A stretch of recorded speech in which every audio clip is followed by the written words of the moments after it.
Assalamualaikum warahmatullahi wabarakatuh. Hojjettooti eeggattoota taaliimidha. Asmaanuu deebinee jirra. Gosa kana guyyaa lama kana isiirra kanneen jirra.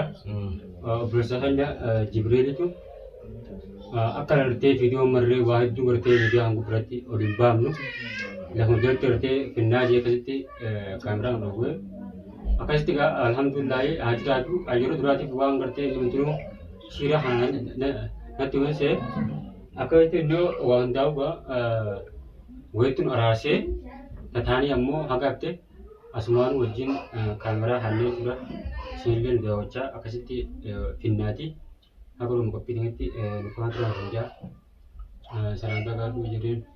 Assalamualaikum warahmatullahi taala wabarakatuh. Hordoftoota taalimaatu ashama harka fuune dhiifama dhugaadhaa waan jiru hunda garteemi ol baasanii kaameraa dubbachuun tokko ulfaataadha.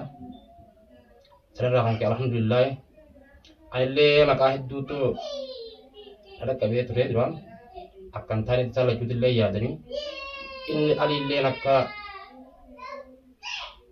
an isii fi isaas fidee yaade isaanilleen ammoo akkaan isaan asitti garteemi afeeree isa ammoo irratti garteemi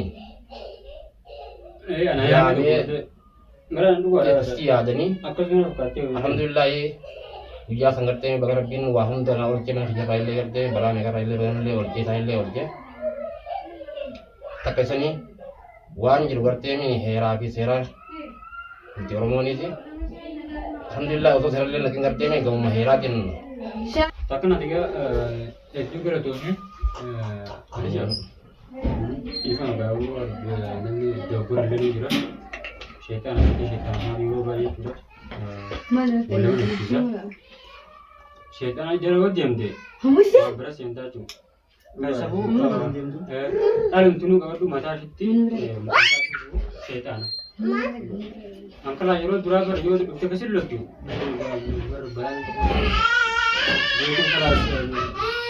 akkasitti illee duudhaate dibbii dhiraata yoo addeen nu qabbeessan malee ammaan tanaaf magaalaa sana akkas illee yeroo gasitti wanta illee haala illee akka taana waan qabdu. Kuban qabu dhugaadhaan illee gaafsan waan itti yaade akka malatti fudhadhe mana kana dhumnaan baa keessatti akka waan saamina kiyya kun garteemi jaartii biyya tana kannatee ittiin arguudhaaf ittiin yaamee akkanatti fakkaatte.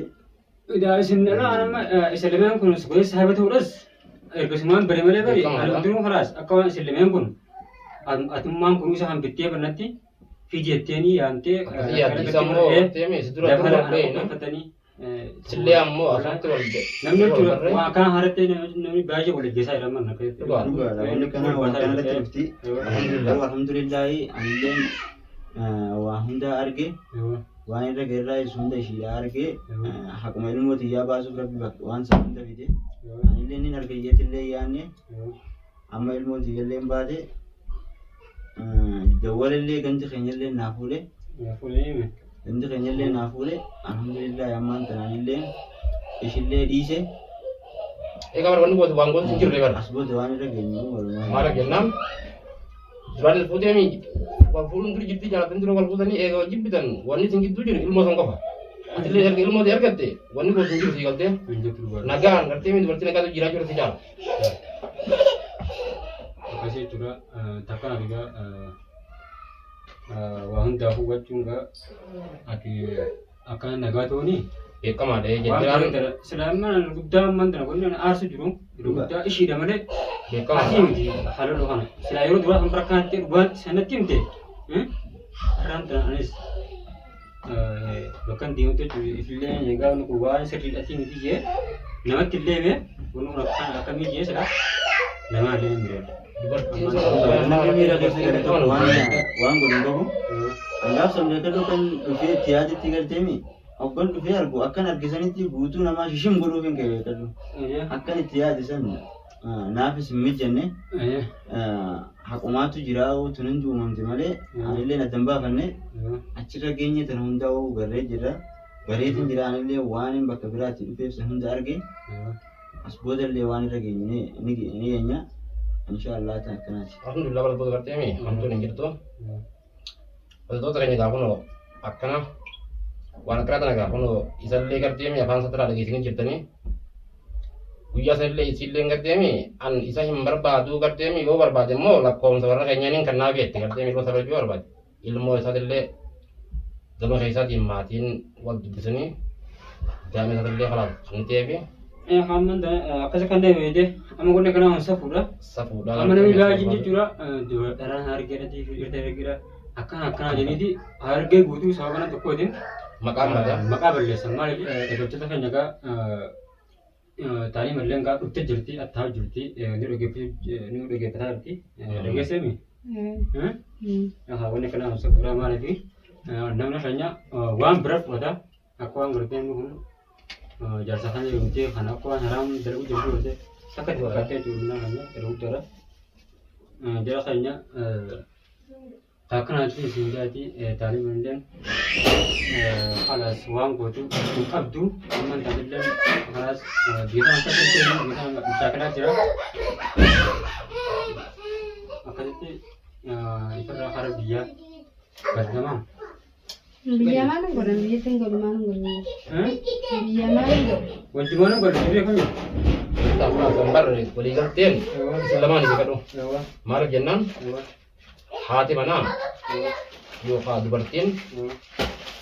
Atau ka hoganan ko ka dati ko ka malo mati tidak sih. Aka mati ni jeti dia ni. Yo akhir ke mati ramu gara-gara lagi. Yo ka bam mana ngerti mati.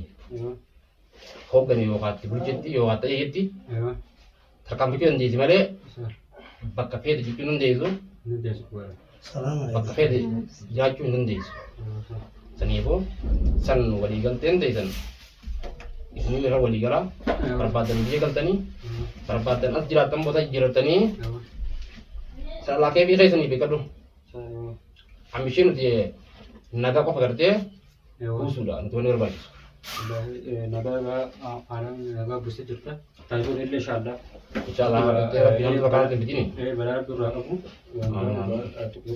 nanti mulai di berapa yang kelas